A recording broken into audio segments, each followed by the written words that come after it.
Hey Transcript team, I've got some updates for you all. We're going to look at two changes to the general workflow, a word on quotation mark, and some help with text editors on PC, Mac, and even iPad.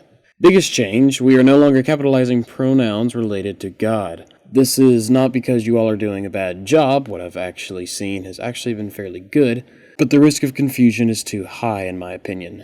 Capitalization of these pronouns will cause the reader, listener, or watcher to become very overly dependent on it. So when we inevitably make a mistake and don't capitalize one, it will be more confusing than if the context on its own had explained who the he, him, etc. was referring to. If you've already edited and almost finished a transcript or two with the old capitalization rules, just finish up and send it to me without worrying over the new form this week. I will correct that myself since I'm the one swapping up the rules anyway. Next up, I'm extending the turnaround time for these to 2 weeks instead of 1. Specifically, the Saturday 14 days after the preached date. So, if the sermon was preached here, send me the finished result by noon here. 1 week was an overly ambitious expectation for all involved, including myself, to be honest. So we all now have some extra time. Next up, a word on quotation marks. This is an excellent example of properly used quotation marks. You can see here Pastor Mark is quoting a commentator who is quoting a reference in Scripture.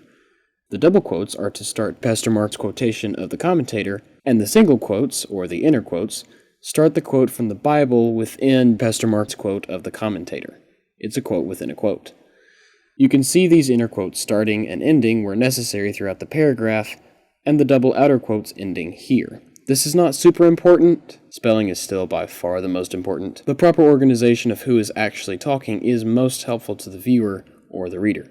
As such, when we use them, we need to get them right. Okay, a word on text editors and spell check. As mentioned before, spelling is the most important factor in these transcripts. If you are on PC, your default text editor is Windows Notepad, which helpfully has... right. Cool. Moving on to my favorite Notepad app for Windows. Notepads, available for free on the Microsoft Store. It does have a text editor. In addition to this, you can make the font larger. It follows System Dark theme, which I personally prefer. Line divisions are way clearer. I can't really say enough good about this app. That said, Windows also has WordPad built in, which does also have spell check. Whoa there, past me failed to do his research, and it turns out WordPad does not have spell check, so nothing Microsoft ships with their paid operating system has this basic feature. Way to go, Microsoft, you would be the company to do that, of course. That said, it can open, edit, and save text files perfectly fine, but it doesn't support dark mode, which can be fatiguing on the eyes after long sessions of editing. Scaling is also inferior in my opinion. If you're on a Mac, your default text editor is TextEdit. How appropriate. It also supports changing font size, spell check, and text wrapping, and has a dark mode that can be enabled under the View menu. Now, on to iPads with their annoyingly not changeable to 16:9 aspect ratio so they look weird in my videos. Whatever.